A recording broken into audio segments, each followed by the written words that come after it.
Hello YouTube. I want to talk today about trees, your soul, and the energy that's coming down from the universe.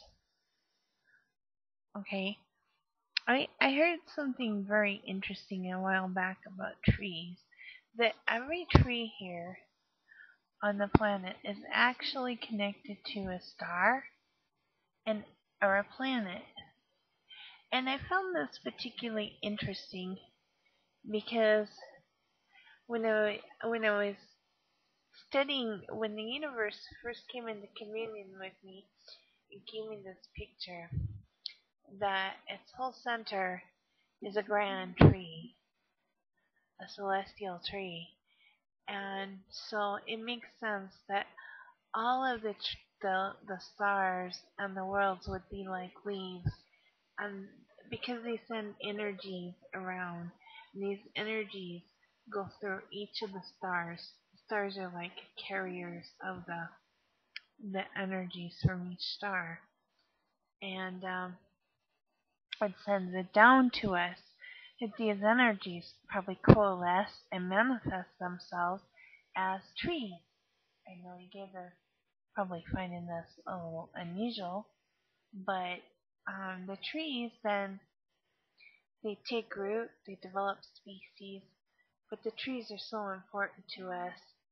They're not only um, expression of the greater universe, but we need them to help with our atmosphere, you know? They also provide wood that creates fire.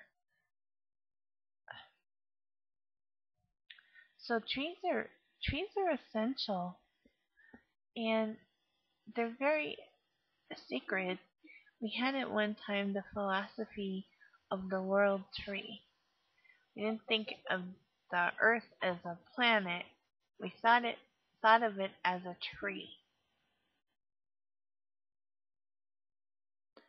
And that philosophy has went away, and I think that if you look inside yourself, you'll see that you are a tree. Not only your brain, but your whole body, the way it's structured and everything. You are a tree with many limbs. And you even have, leaves in a way,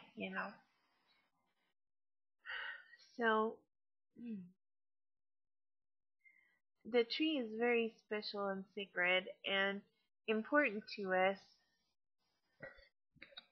And I just think that that's one of the most holiest symbols, is to think of this beautiful oak tree as a work of art from another star system, a star galaxies away, that invests their energy over time into this star, into this tree. It trickles down into this tree. I know you're probably thinking that sounds crazy, but I was looking at this temple in Cambodia. It's a very old temple, and they have these amazing. You can find pictures of it in the internet. I think I have a couple of videos of that temple. I'll have to attach it to this video, but it's very well known. It's very picturesque. It shows these trees, just the roots hanging over the building, and just draped in ways that are just very magical. I mean, if you've ever seen it, there's some very unique looking trees out there that are very magical and mystical, and just the way they've grown. I've seen some amazing pictures over the years of trees, and they're just priceless works of art of nature. So, Miss, what did I say this video was gonna be about? Oh, that's right. I keep myself on track here. I was reading also tonight about the proton belt, how we are receiving energy. Okay, our sun, first off, receives energy from the star, our nearest star, which is Aldebaran, probably mispronouncing it. And next to that is Sirius, which is much greater. And it's way the Sirius is one of the holiest of the stars, and so they're filtering us this energy, and which energy comes from them from other places.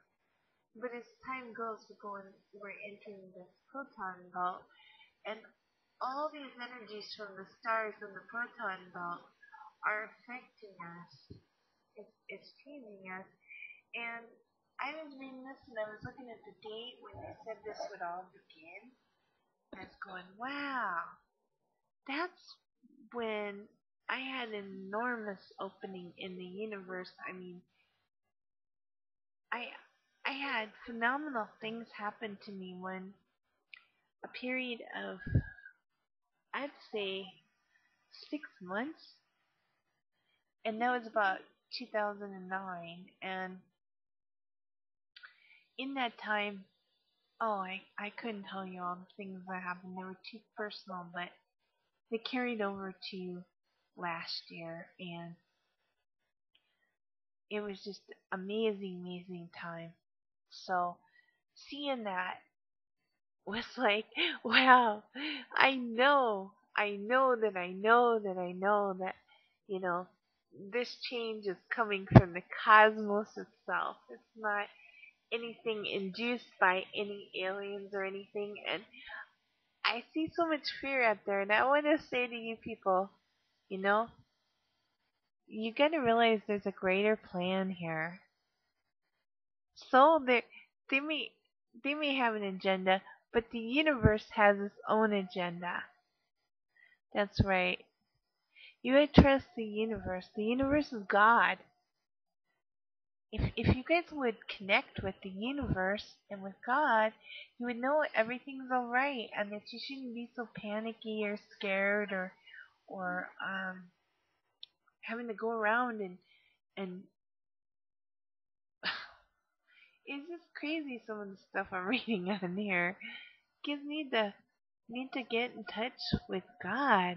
With I hate using the God word. I'm gonna say the universe because the universe is all encompassing and the word God has been so abused. So and no, I'm not talking about religion. I'm talking about a personal connection, a personal state of consciousness. Whether I was thinking tonight now, consciousness isn't necessarily religion. Consciousness can be like you were out there running, or you were snowboarding, or some phenomenal activity like that that, that takes great concentration and focus.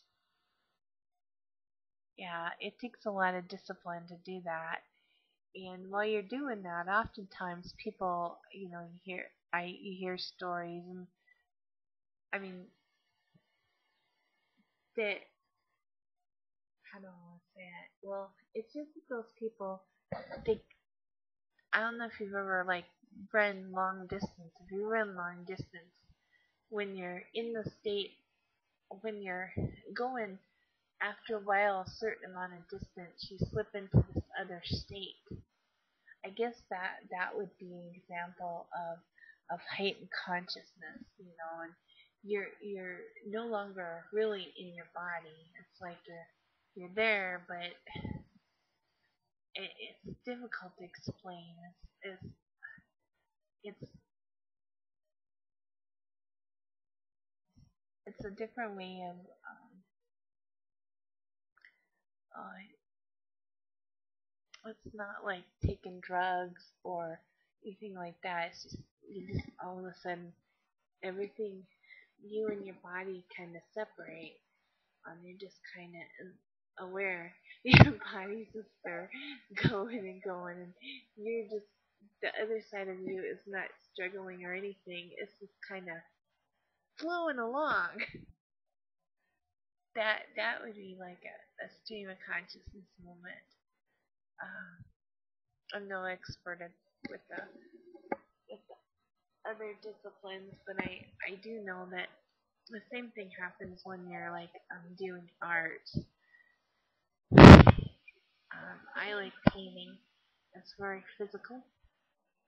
There's something magical about picking up a brush and the movement, and I think people get that with calligraphy. It is a type of form of meditation in a way because you get a feeling. You're creating out of a feeling, and you're not really. I mean, to me, I always be focusing on the colors, not so much the picture that I was going forward, but the colors would kind of take my mind in different directions as I was painting, especially like blue or greens, or they would and they would stimulate certain parts of the brain. It was really amazing is to do that a lot. So we encourage you. You know, this is a great time of the year to start looking at learning something new in your life. Whether it's taking up painting, um, jogging, whatever. It's a great, a great time to do that and to increase, um, to enhance your experience here on life. We tend, I know myself, I tend to be here too much on the computer, and I've been trying to work more and more in chi and the breathing aspect. Breathing is very important from every. I find that breathing, you get more oxygen in your system, you have more peace, you have more clarity in your mind. Um, so I just want to encourage you today. You have a nice day. Namaste.